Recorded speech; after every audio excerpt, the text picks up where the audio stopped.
بعد توحید خدایاند درود مصطفی نعت علی پاک پیغمبر رسول مجتبی بلغ العلا بکماله کشف الدجى بجماله حسنت جمیع خصاله पहाड़ों पार जाएंगे जो में फर जला होगा पहाड़ों पार जाएंगे जो में फर जला होगा मोहम्मद तफ्तर अदालत पर खुदा होगा बलगल उला بكماله كشف الدجى بجماله حسنت جميع خصاله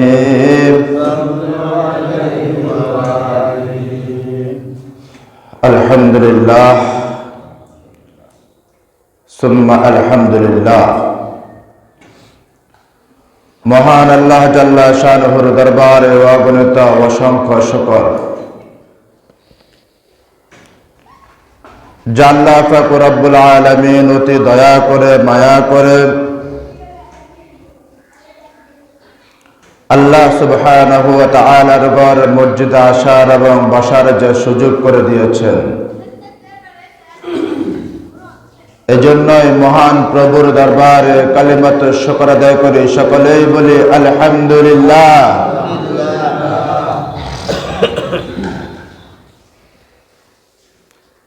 সম্মানিত মুসল্লিয়ানে কেরাম,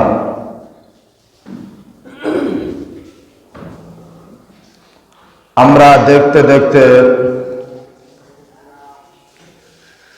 আরবি মাসের অনেকগুলা মাস আমরা অতিক্রম করে ফেলছি।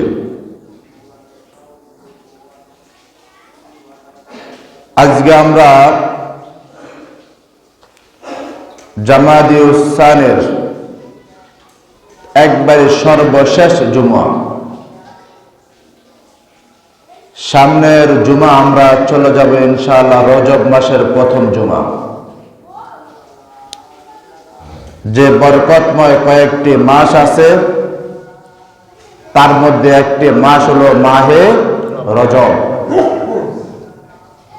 সামনের জুমা থেকে শুরু হবে। আল্লাহ রাসূল সাল্লাল্লাহু আলাইহি ওয়াসাল্লাম বলিয়েন না, জোরে বলেন সাল্লাল্লাহু আলাইহি ওয়াসাল্লাম। আমার নবী, আপনার নবী, প্রাণের নবী মুহাম্মদ রাসূলুল্লাহ সাল্লাল্লাহু আলাইহি ওয়াসাল্লাম যে হাদিসে ফরমায়াছেন, কিয়ামতের যে বড় কয়েকটি লক্ষণের বিষয়ে বলা হয়েছিল তার মধ্যে একটি হলো সময় কত দ্রুত চলে যাবে, এটা আন্দাজ করা যাবে না। দেখেন, এই তো মাত্র কয়দিন, মনে হয় কয়দিন আগে রোজা শেষ করছি, এই তো কয়দিন মাত্র মুহররমের আলোচনা শুরু করছি।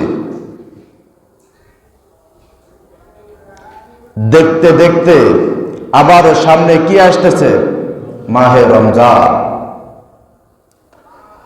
কিন্তু আমার মধ্যে, আপনার মধ্যে পরিবর্তন কি হয়েছে?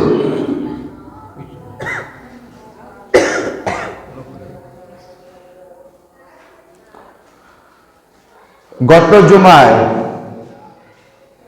আল্লাহ সুবহানাহু ওয়া তাআলার পবিত্র কালামে পাক থেকে একটা আয়াতের উপরে কয়েকটি কথা বলেছিলাম। ইন্নামা আমওয়ালুকুম ওয়া আওলাদুকুম ফিতনাহ। আমার আপনার আল্লাহ সুবহানাহু ওয়া তাআলা বলেন, নিশ্চয় তোমাদের সন্তান, তোমাদের সম্পদ তোমাদের জন্য খারাপ কিছু বয়ে আনে। কিন্তু এত আলোচনা, এত কথা বলার পরেও যে আমার মধ্যে, আপনার মধ্যে কোন রকমের